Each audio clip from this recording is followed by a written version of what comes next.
Welcome to Federal and State Affairs. We've got a couple members who are not in attendance today, Senator Longbottom and Senator Blasey. And I'm not sure about Senator Straub yet. She's probably heading this direction. Before we get started, we will have a information brief today. And for those of you who are watching online, you can go to the Kansas Legislature website to be able to access the testimony, and that's ks.legislature.org. And on the top of the, when you get to that page, you look for the committees tab, look for standing committees, then navigate down to Federal and State Affairs under the Senate column. And then there's a committee testimony. You can click on that and then select the date. Today's date will be highlighted and you'll be able to see the downloaded PDFs. Before we get to our informational brief though, we've got some bill introductions coming our way. I see Senator Peck, I know has a couple. So Senator, if you step up to the mic. Thank you, Mr. Chairman. Actually, I just have one. The vice chair, which is, I've been told that he's the best vice chair in the building. Of course, he's the one that told me that. Kind of talked me out of introducing any more. But anyway, I would like to ask for committee bill introduction. The RS is 23 RS 0311. What this legislation does, it would prohibit foreign entities and foreign individuals from owning land, rural land in the state of Kansas. Committee, any questions? Any discussion? Any objections? Seeing none, that is introduced. Thank you, Senator. Mr. Chairman, appreciate it. Now I'll go the 5 flights up to the Commerce Committee meeting. Oh, yeah, exactly. Get your steps in. Any other bill introductions? Senator Holscher. Yes, thank you, Mr. Chair. I have a bill introduced on behalf of children who were sexually abused, who want to ensure other children in our state are protected from sexual violence. The bill is called the Protecting Children from Sexual Predators Act, and it's the group of it's the work of a group of survivors in Kansas, along with a bipartisan team from both the House and Senate. The RS number is 0265. Committee, any questions or discussion? Any objections to the introduction? Seeing none, that bill is introduced. Thank you, Senator. And Senator Faust-Godot. Thank you, Mr. Chairman. I have 3 different bill introductions. All righty. The first one is RS 0210, and that bill is relating to maternal mortality.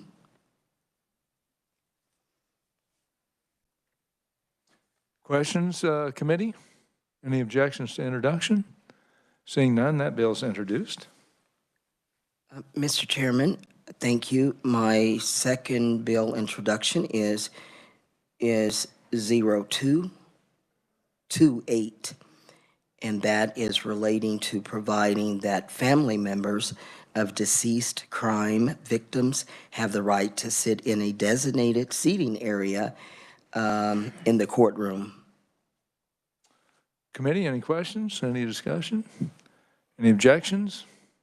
Seeing none, that bill is introduced. Thank you, Mr. Chairman. And my final bill introduction, the RS number is 0566.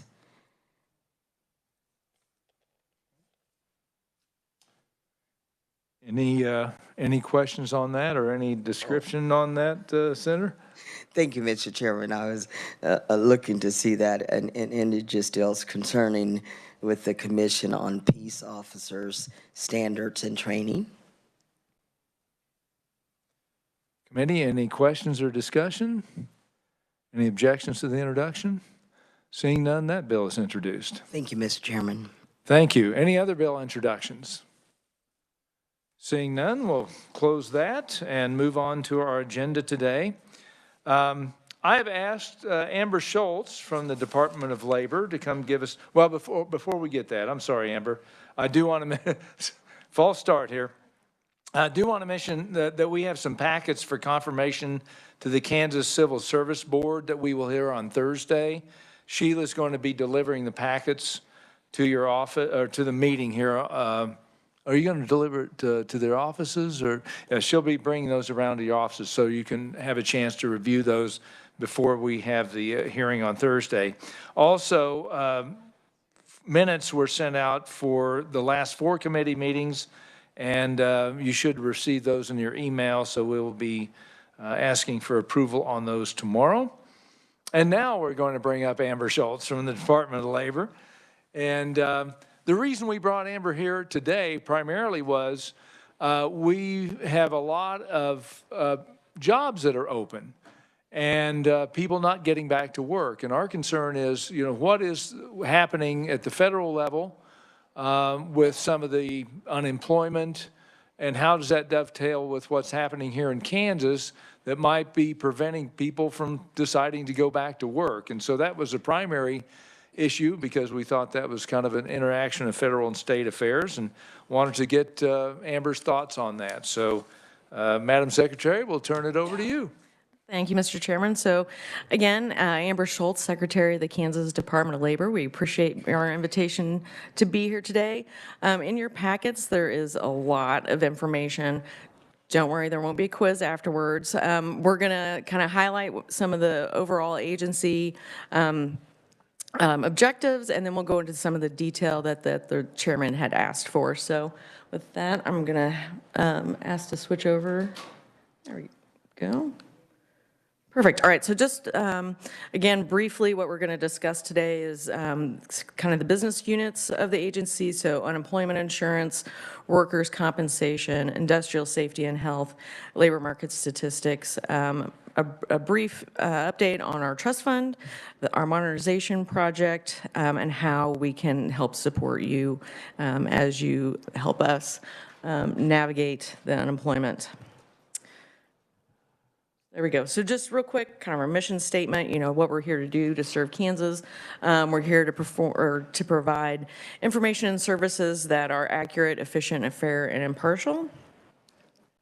When I arrived, as a reminder, in 2 years ago, actually, January 2021, the agency was really in a lot of hurt because of the pandemic and the federal programs that had been created to combat the pandemic. So we thought it was important to develop a strategic plan, because you don't know where you're going without your map. And so what we did in 2022 is really focus on implementing organizational excellence, engaged and empowered employees, developing governance structures around our support functions and our business functions. And so that was very successful. It helped everybody kind of reset and see where we're going. Sorry, my clicker is slow. There we go. So our 2023 goals, again, building on those, we've created our continuity of operations plan, and we're really going to be focusing this year on our disaster recovery plans, our business impact analysis, and our incident response plans. So this is very important to make sure that the agency's in a good place in case we ever have another economic downturn. Very briefly, our organizational chart, I'm supported by Deputy Secretary Keith Tatum and Chief of Staff Sandy Johnson. And then you can see that Sandy is over primarily what we call our support units, and Keith is over what we call our business units. All right, so brief update on unemployment insurance. As a reminder, it is a program that is created for temporary and partial wage replacement for employees who have lost their employment to no fault of their own. It's funded both through the federal programs in the form of administrative grants from the U.S. Department of Labor, and then also through business taxes to help build up the trust fund. So within our unemployment unit, you can see we have four work units. We have our benefits, primarily is what most folks interact with. We have our tax, which is our employer arm of the agency, integrity and fraud, and then our appeals. So again, I'm not going to go through these in detail, but by all means, if you have questions, this is just an overview of what our benefits team does. Traditionally, in non-pandemic years, we have regular unemployment insurance. And then if there is a time of higher unemployment, U.S. Department of Labor could what we call trigger us on to extended benefits. That did happen once during the pandemic. And again, that we don't control that. That's a trigger that US DOL sets before us. What I wanted to highlight on this slide, though, is the additional unemployment programs that Congress established during the pandemic. And there are quite a few of those. So we will go through those in just a second. You can see here regular UI and EB kind of in our steady state. Again, a little bit of description of those. And then here are the programs that actually expired in September of 2021. So PEUC, which just extended the weeks available to a claimant. PUA was a brand new program established by Congress for people that are not traditionally engaged in the workforce, so self-employed, gig workers. LWA, which was actually a program established through FEMA. And then again, we have MEUC and FPUC, which is an additional amount on top of regular unemployment benefits. When we entered the pandemic, prior to the pandemic, we had the Great Recession in the mid-2000s, and that was our high watermark. Like, we never thought the agency could have that volume of claims again. So I just wanted to show you in reality what happens. Literally overnight, our call volume, our claims volume skyrocketed. We were at 3.1% unemployment, and then again, overnight, we went up to upwards of over 12%. So this graph just shows you kind of that volume. So I don't want to belabor the challenges that we had during the pandemic, but there were a lot of challenges on top of the new programs created by Congress. We had a very antiquated system. There was constantly changing guidance from USDOL. In fact, they gave us an 80-odd page guidance document the very last day that these programs were active. Again, just a little bit more about our overview, our benefits team. There we go. Our front door to the agency really is our call center and adjudications, and this is what you hear a lot about. And so I think there's just a little bit of misconception that somebody applies for unemployment benefits and they receive a check, and that's not the instance at all. There's a lot of different activities and work streams and tasks that must happen to make sure that claimant is eligible and entitled for benefits, how much they would be eligible for, were they paid out for severance, did they have vacation time? So there's a lot of factors that go in to determining the eligibility and entitlement of a claimant. We do have a separate work stream for our PUA, which again is the new program for the gig workers. And then we also do, within that team, a lot of self-auditing and then auditing and different metered measures for the Department of Labor. And then we have our tax unit, which again is kind of our arm out into the employer community. They manage the taxes coming in, what we call contributions. There you go. Then we have also our employer relations unit, and this was established because of there are certain industries that sometimes throughout the year experience high volume of layoffs, and so we actually have, for lack of a better term, a SWAT team that goes out and meets with these folks and helps them navigate the system as best as they can. We also do a lot of reporting, not only for our own agency, but for U.S. Department of Labor, for Social Security Administration, the IRS, and so we have a reporting arm of that unit. And then the third one, as a reminder, is our fraud and integrity unit. That is a very newly established unit. With the uptick in fraud that we saw during the pandemic, we thought it would be good to get that up and out of its own. And so that is a little bit about what that unit does. And then lastly, our Office of Appeals. Our Office of Appeals is the first level of an appeal for any party who disagrees with an initial determination. It can be a claimant or an employer. So with that, Mr. Chairman, would you like to pause for questions for each section or at the end? You know, actually, yeah. Why don't we open it up to any questions, Senator Falscadeau? Thank you, Mr. Chairman. Thank you, Sarah. Mr. Chairman, I want to say that I know that here in Kansas, we had a lot of situations with unemployment of those seeking unemployment and submitting application. And I just, for the record, I wanted to say thank you to Julie Minginning. I was able to text well, sometimes I did text you, but email her, and she would right away respond. And so, and then she would also, I would request that she let me know what happened to those individuals, the outcome, and I would get that information too. And then eventually, I did, Mr. Chairman, I saw where I would have just multiple individuals contacting me, emailing me. That number eventually went down. So whatever you guys were doing, you kind of went in the right direction. And then, Sarah, I'd like to ask, when those individuals make that contact with your staff members relating to their unemployment benefits, whatever it might be, at the end of that, are you having your staff people then share with those individuals of things, other options of employment? Thank you, Mr. Chairman. If I may, Mr. Chairman. Thank you, Senator. So one of the provisions of a House bill that was created in 2021, HB 2196, was the creation of the My Reemployment Plan. So what that does is when an individual receives 3 weeks of unemployment benefits, they're automatically enrolled over at the Department of Commerce into workforce reengagement activities. So that could be, getting assistance writing a resume, seeing all the available positions, within their skill set. So yeah, we definitely help reengage folks into the workplace. Senator Peterson?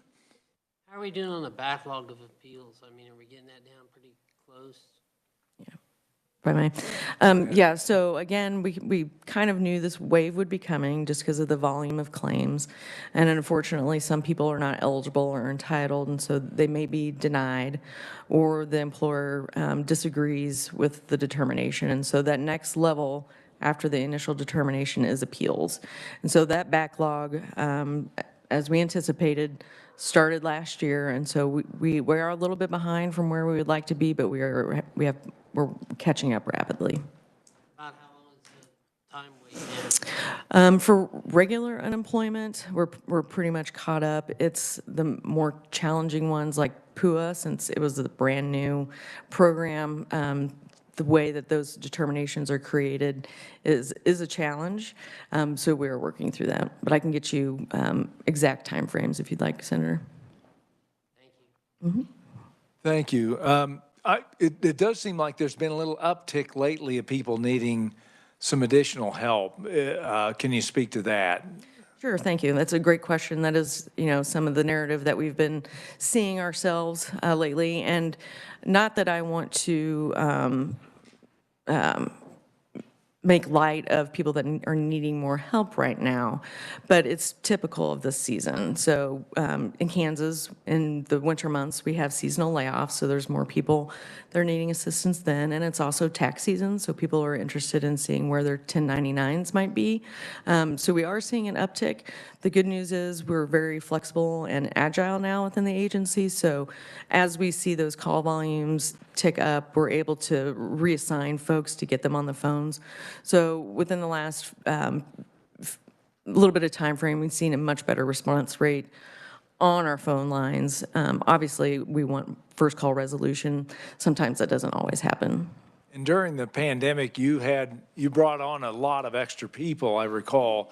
Have they all, do you still have that extra staff? Are you back down to normal staffing levels, or where are you? That's a great question. Yeah, during the pandemic, we did bring on a consulting firm, and at one point, we had upwards of 800 people ingested into the agency helping out with a variety of work streams, but we are back down to typical, what we would see staffing levels. We have in the mid-30s right now, people answering phones, and so again, we're seeing a much better response rate. Any other questions? Senator Cluse.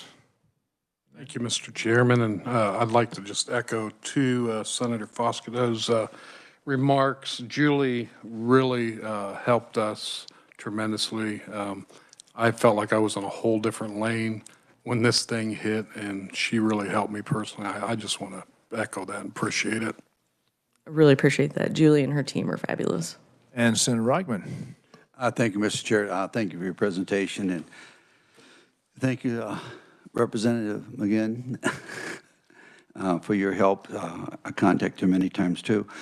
I don't know if you're going to address this or whatever, but obviously there was a lot of claims that weren't justified, and a lot of money went out. And you've had to answer these a lot of times, and how much money, and so on and so forth. It was very frustrating to me trying to answer those for constituents when hundreds of thousands that went over. And so I guess my question is this. When these claims came in, how did this happen where we paid so money, hundreds of thousands, really millions, that went out to people we understand that was overseas? We got scammed and whatever. I'm not trying to put anybody in the spot. I'm just trying to try to answer that question. Thank you. If I may, Senator. So traditionally, prior to the pandemic, we were very familiar with what we call wage and employer fraud. So somebody might not claim wages that they had earned and try to get more benefits than they were owed. Same on the employer side. People would create fake businesses, and then they would lay people off, and those people would benefit from those claims. So that typically around the United States, not unusual. What Kansas and all the other states started to see during the pandemic was there was so many benefits available with the FPUC and extension of the PUC that the fraudsters saw this as a great benefit. And so we saw two different types of fraud starting to happen. It wasn't just Kansas, it was all over the United States, was what we call imposter fraud or stolen identity fraud, where somebody would have just enough information to be able to make a claim. The second one we saw was hijacking. So unfortunately, passwords were compromised, whether that was a keystroke coder or a virus on somebody's computer. It was from a breach from a larger organization, T-Mobile, Target. People tend to use the same passwords. And so they would what we call hijack these claims. And so it would be as simple as going in and just changing a routing number. And then suddenly, a legitimate claimant, their funds are going to somewhere overseas. And so that was much earlier on in the pandemic. What we've done since then is we've put a lot of gates up front, because obviously that's where it's most important, is to stop the fraud before it happens. So we have multi-factor authentication, so nobody can log in to your account unless you have a code. We've also made sure that people identify or do identity verification, so they have to answer questions about their credit history. So that has cut down that fraud tremendously. Like billions of attempts have been stopped since then. We also have worked very closely with a variety of different agencies for auditing, so the LPA, Social Security Administration, IRS. But as part of that House Bill 2196, which created the Unemployment Modernization Council, they also issued an audit, which is the numbers that I believe that you're referring to, Senator. So while we don't particularly want any fraud, we did a really good job at stopping fraud. So we were around just over $350 million worth of fraud, whereas I've seen numbers even as recent as yesterday from the U.S. Department of Labor and the GAO that it could be nationally $60 billion in fraud went out. Yes, follow up. Thank you. Thank you for that. I guess my response was, again, I'm talking a few months ago, that Kansas was like the highest per capita that lost claims, and it was like, that time was like second to California. Was I mistaken, or they got it, or with the update as things have changed, or or whatever. Thank you. Amazing. Yeah, I think that the report that you're referring to was the FCC, which is people reporting identity fraud. And so we were one of the highest, but the reason for that is because, one, when people came to our website, the first thing we told them to do was go report this to the FCC. So this is a reporting tool. And it's not necessarily that it was your identity was stolen in Kansas. I have many friends that their identity was stolen in different states, but because they were Kansas residents, that's where they went first and reported it to the FCC. So it's a reporting thing. It's like, you used to not see a lot of tornadoes. We all of a sudden think there are more tornadoes because we're seeing more reports. So that's how that works. Any other questions? Okay, I think we can go ahead. All right, thank you, Chairman. Let's see. All right, so just want to briefly touch on the trust fund because I know this is a concern of both the legislature and the employer community. As of January 7th, our trust fund was just over $1 billion. This is the highest level it has ever been at. And you can see kind of through here how the federal programs had no impact on the trust fund. And so each year, well, go through this real quick. So you can see here the impact of the trust fund. And at the low water mark, we were below, we had a negative balance. And with some great work between the agency, the administration, and the legislature back in the 2000s, we established a better mechanism to keep that trust fund solvent. And so what does the solvency mean? Solvency means that we will be able to pay unemployment benefits to claimants if if we faced another economic downturn. So just want to point out that we are solvent as of 2022. It was fairly remarkable because we were insolvent in 2021. Only 1 year we were insolvent. Meanwhile, during the Great Recession, it took us about 8 years to get the trust fund back into a solvent state. And so if you're interested in nerding out a little bit, there's some formulas in your packet that you can see how we determine the solvency of the trust fund.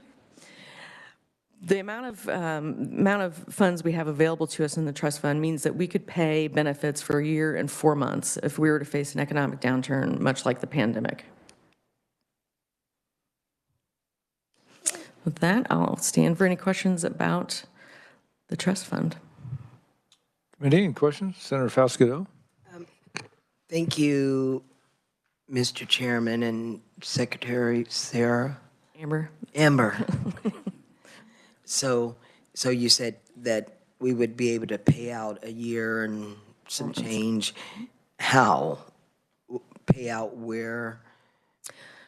Will those funds come from exactly? Right, I will back up a little bit. So the trust fund is funded by employer taxes based on some formulas through the federal FUTA rate. And so what that does is that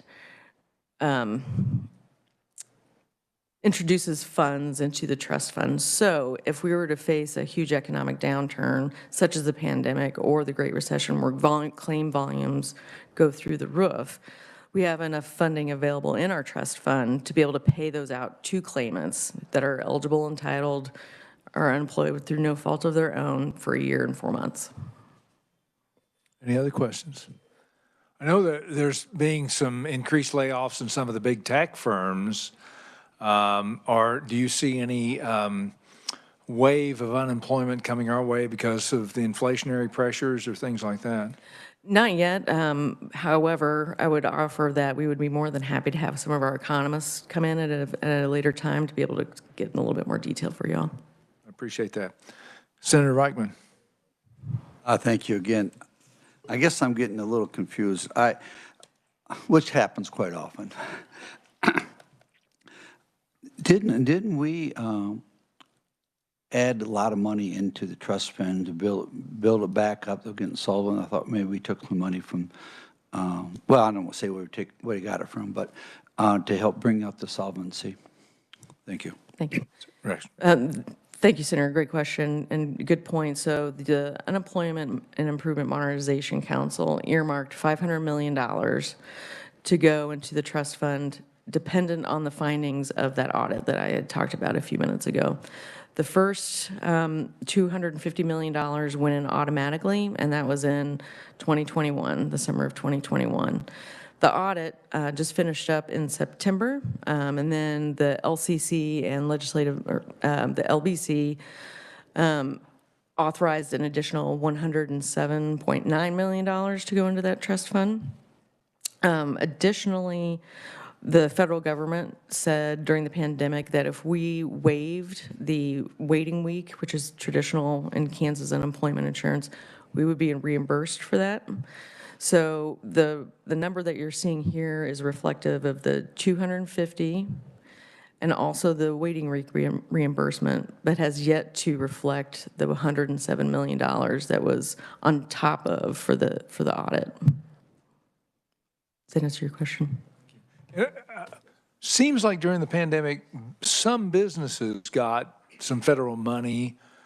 Would that factor into the increased rate of contribution to the UI Trust Fund? I believe you're referring to the PPP program? Yes. No, that did not have any impact. And in fact, the legislation from 2196 froze those tax tables for employers, and so there was no impact for them based on the solvency of the trust fund. Okay, Secretary, go ahead with the next section. All right. Unemployment modernization. This is the most exciting part of my presentation, absolutely. So again, we have a mainframe from the 1970s. Those of you that like to play video games in the 80s, like perhaps on an Atari, that's about the same technology. They're the same age. So we have a lot of goals with our modernization. It is not just modernizing the system itself. We are modernizing the agency, the culture, processes, people. In 16 months, the agency is not going to look like what it looks like today. So first and foremost, by modernizing the technology, we'll be able to be much more agile and flexible, and also be able to address much more quickly any concerns or guidance that we get from our federal partners in terms of cybersecurity. So we will be able to, in this case, states that were modernized, when Congress introduced those new programs, it was much easier for them to spin those up, where we had to go and find mainframe programmers to come back and create those. So modernizing technology, again, it's not just the system, it's the entire agency. Along those lines, providing more expandable technology, improving that data security.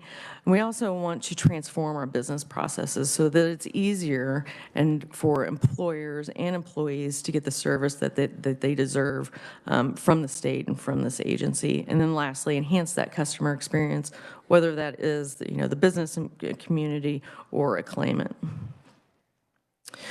Just a brief bit of history on the modernization. This is not our first go at it. We did try doing it in the early 2000s, where it was subsequently canceled in 2011. But it's really important to understand that we are resilient over at the agency. So when the governor came in, she tasked the previous secretary with starting modernization over again. So these are just some milestone dates that we wanted to highlight for you. Probably the most important one is working with the Unemployment Modernization Improvement Council, because they really have helped guide us through this process to make sure that all the stakeholders are at the table to make sure that we all understand the needs of each individual group and how we can better serve all of the communities together. So we did issue an RFP in the spring of 2021. We officially kicked off our modernization project in June of this year with a group called TCS.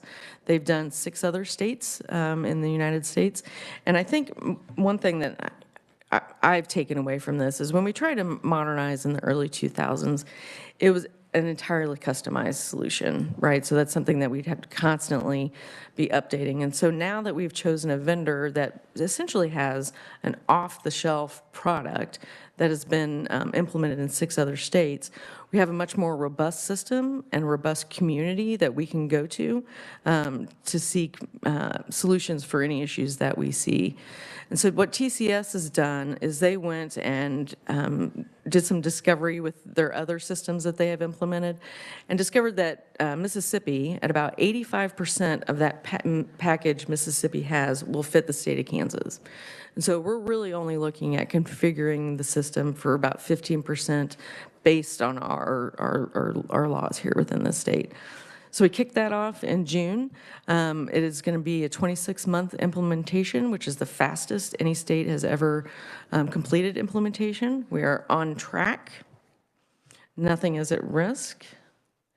And so if you look at this timeline, this is the timeline that we are going to be using when we talk about modernization. We are in between months 6 and 7.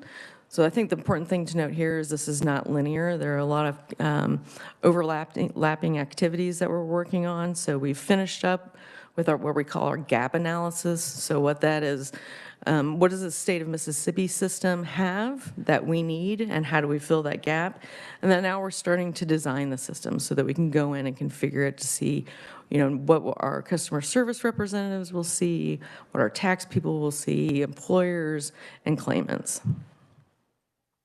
Any questions on modernization? Committee, Senator Straub.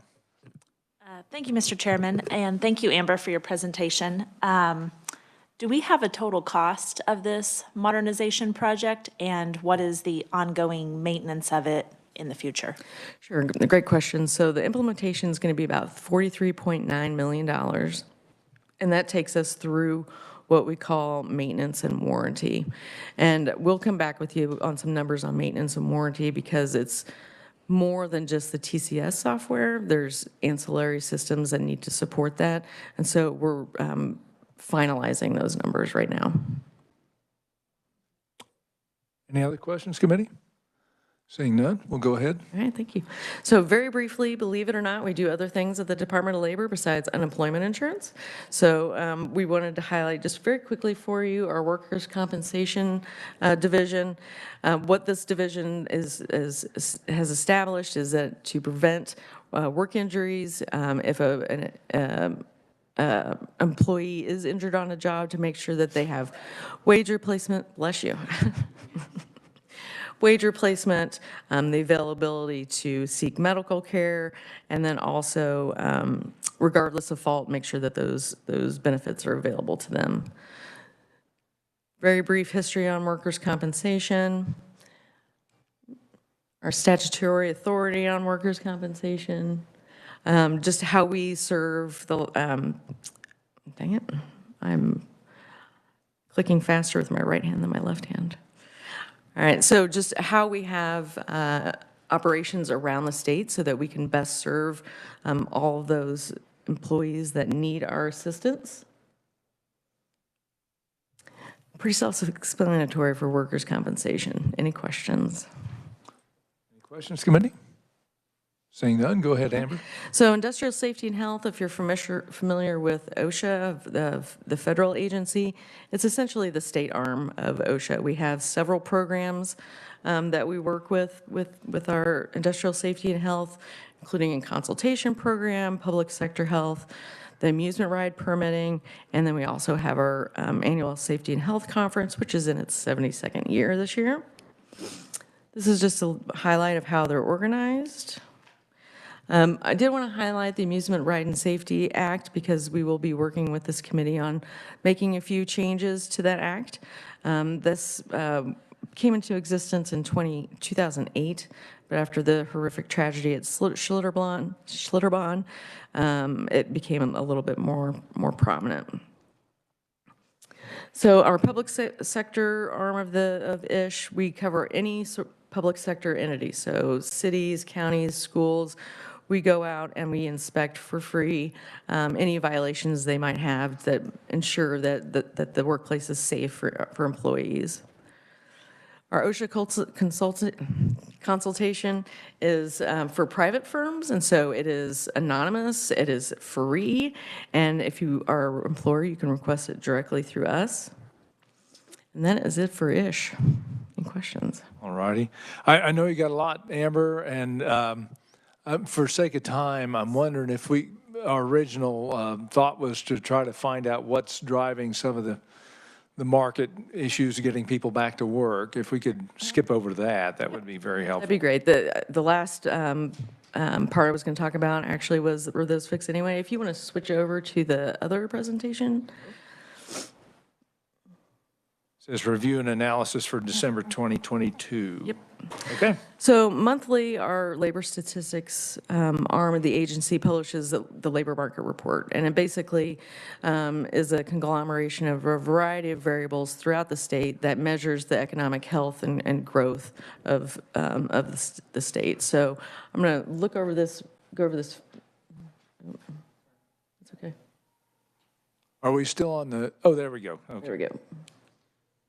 There we go.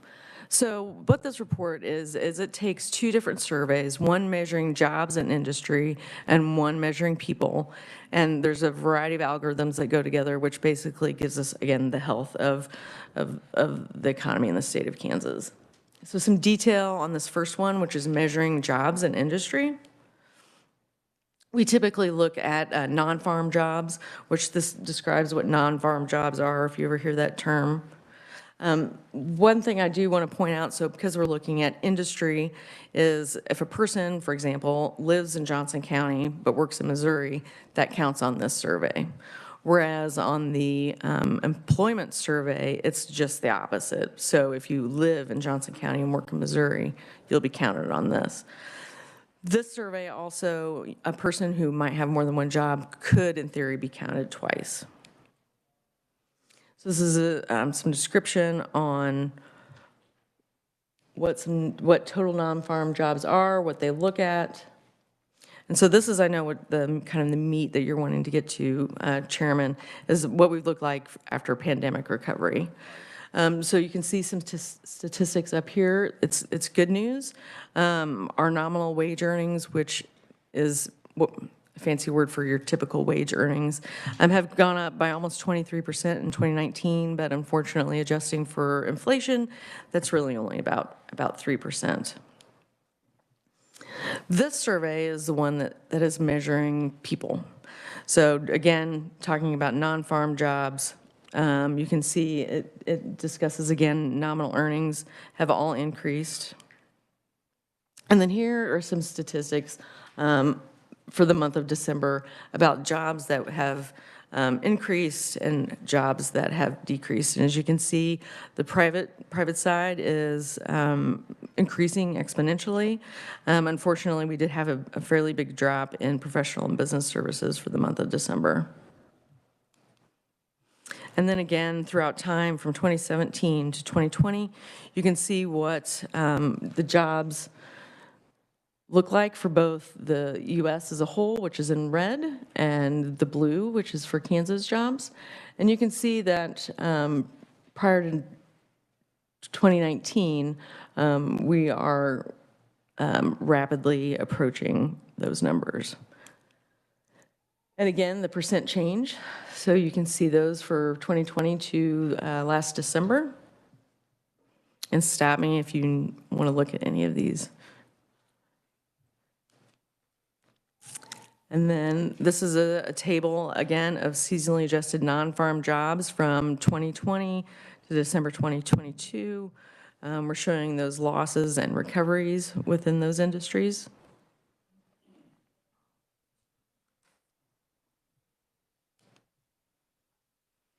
And then we wanted to highlight just a few of the industries that were most impacted by the pandemic. As we all know, the leisure and hospitality took a huge hit from February 2020 to current. We are about 900 jobs not recovered.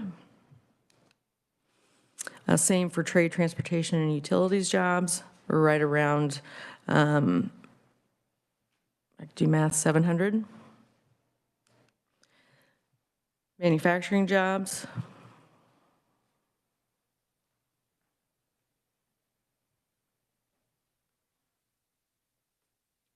And then again, the year-over-year adjustments.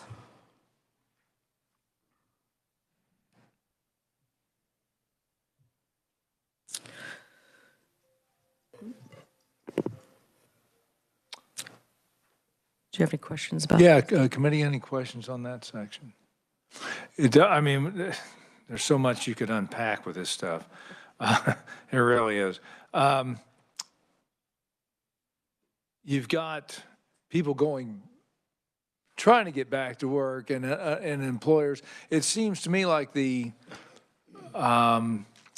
increase in wages is not enough to incentivize people to go back to work. Would you see that as a primary problem with trying to get these folks back into the labor, or is it just the labor pool that we have? I know it's a very complex issue. It is very. And that's what I think, because I saw that one article talking about how somebody on unemployment, and it may be a couple on unemployment, can make over $70,000 a year staying on the unemployment rolls. And is that happening because they're manipulating the system? I mean, I want your thoughts on that, so the committee kind of has an understanding of what you're seeing, what you think. Sure. So I think in the pandemic, it was that was probably a more common practice because there were programs that extended the amount of benefits available. In Kansas, with our current unemployment rate, there's only 16 weeks of benefits available to you, period. And additionally, as I mentioned earlier, we have the My Reemployment Plan. And so that is specifically to get you reengaged in the workforce so you can receive 3 weeks of benefits before you're automatically enrolled. And if you do not continue with the My Reemployment Plan, you are denied benefits. So there is incentive to get back to the workplace. I think now, and I'm no labor economist, now it is a little different getting people back to work. I think the pandemic saw a lot of retirements. So that is a large chunk of the workforce that we saw lost. I think the younger generations are looking for different ways of engaging in the workforce, whether that's driving for Uber or DoorDash, kind of those untraditional full-time jobs, we typically consider. And then also, I think people are seeing that remote work and telework is an option. And so they might be here within Kansas, but they could be working for a tech firm in Seattle. Just the opposite. I think the younger generation decides where they want to live and then finds a job. Where, our generation found a job and then we moved there. So I think you're absolutely right. It's incredibly complex. But I think in this next series, when we talk about the unemployment rate, you can glean a little bit more insight from that. Senator Straub? Thank you, Mr. Chair. And I have a question about, I see on some of your reports here, or some of the graphs, that you have jobs by trade. Do you have specific information on the medical field? That's I think a big concern for my district is that we have hospitals, but the ability for them to staff all of the beds available is a huge concern. Thank you, Senator. You're absolutely correct. And we do drill down to specific industries. We can have Julie reach back out to you to show you where that is on our website so you can get an idea. It's broken out by geography, by the type of degree you might need, years of work experience, salary. So we can definitely get that for you. Wonderful. Thank you. Make sure we distribute that to the committee. Senator Faustigato? Thank you, Secretary Amber. Yes. Is that right? Thank you. Good. So on those same lines of questioning, so some of those individuals that were laid off, lost their jobs to COVID. And then we are transitioning into more people being employed, working from home, computer skills. So in your surveys or in your just gathering data, are you asking those individuals, why is it that you aren't going back to work? Did their business close? Are you providing, I know you got a back to work program, but some of the skills that are needed, you're going to have to pay for some of that training to get into the 21st century. So Where are we at on that? Thank you, Mr. Chairman.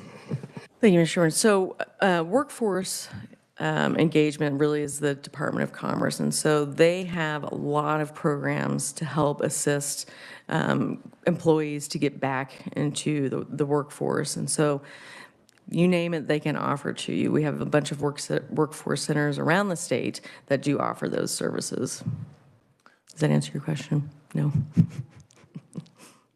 Yeah, go ahead. So, Mr. Chairman, no. So you said that you're those that seek that 16, what did you say? We have 16 weeks available. Okay. So after that's over, you tell them about other work opportunities. Are you seeing that some of them, I'm just going to say, so the chairman said that, people are saying they don't want to go back to work. They're making more money receiving unemployment benefits. So then I hear things like, yeah, I want to go back to work, but I'm not skilled anymore.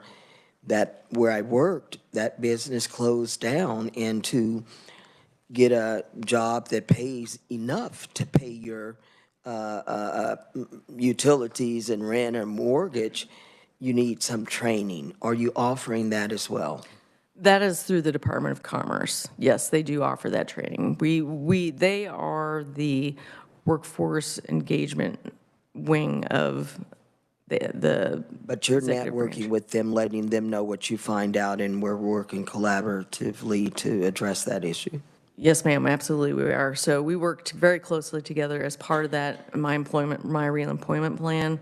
And so the systems that Commerce has actually will match up job skills with open and available jobs for that claimant so that they can make sure that they can reengage with the workforce.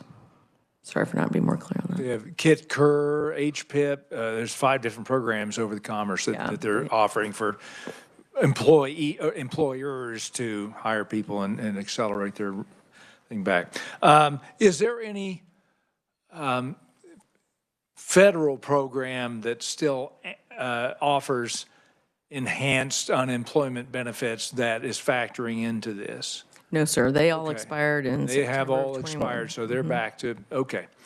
I think that's all the questions on this one. Let's go ahead and, All right. So now we're going to talk a little bit more. This is the household survey data is the one that measures people, right? So that was where you get your unemployment rate from. So this, again, just some details about that survey, how it's conducted. Again, if you live in Johnson County, work in Missouri, you're counted in Kansas in this survey. This describes, I think it's important to understand the distinction between what is considered the labor force, so it's both the employed and the unemployed, and then as we touched on a minute ago, those not in the labor force, so again, retirees, students, people who are on disability, and people who volunteer. All right, so this is, again, some information that the chairman had asked for. So our unemployment rate for the state of Kansas has remained below 3.0 in 2022. Prior to the pandemic, we hadn't seen unemployment rate this low since the late 70s. And so this is just a little bit more of information that supports that statement. Again, we talk about seasonally adjusted. It was 2.9% in December. This is up just a tick from December 2021. And so here you can see some numbers of people that we had that it increased by a net of almost 4,000 people in December. And you can see just a few more statistics related to that. And here are the graphs that visually explain that. So you can see as we went through the pandemic that incredibly quick uptick in the unemployment rate and how we're back down to pre-pandemic numbers. And then this is just it's a graphic that we like to show. The gray bars indicate an economic recession. So you can see what happened in the early 80s. We ticked up to 7.1. And before the Great Recession in 08-09, we ticked up to 7.3, and how the unemployment rate has traveled throughout Kansas throughout the last decades. So this is a very interesting graph. This shows the labor force and employment from 2012 to 2013. So again, the red is the number of people who are employed, and the blue is the available labor force. So again, employed and unemployed.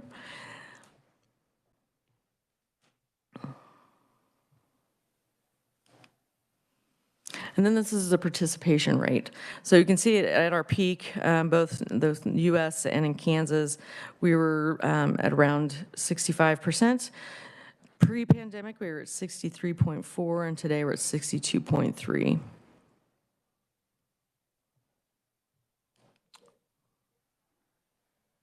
I think that's the last one you have. It is the last I one. believe that is. Committee, any questions about that? I do, on the labor participation rate particularly, do you use the same type of metrics as the federal? In other words, at, I think U3, they drop off, is it after a month of searching for, I know U6, after a year, they drop them off the roll, so they're not counted in the labor participation rate. Is that the same metrics we use here in Kansas? So we work very closely with an arm of USDOL called the Bureau of Labor Statistics, and we all use the same variables and algorithms, so we can make sure that we're comparing apples to apples. Apples to apples. So what was it, on the U3 versus U6, I know after U6, they were, and I think they continue to drop off the calculation for labor participation after searching for a job for a year and not finding any.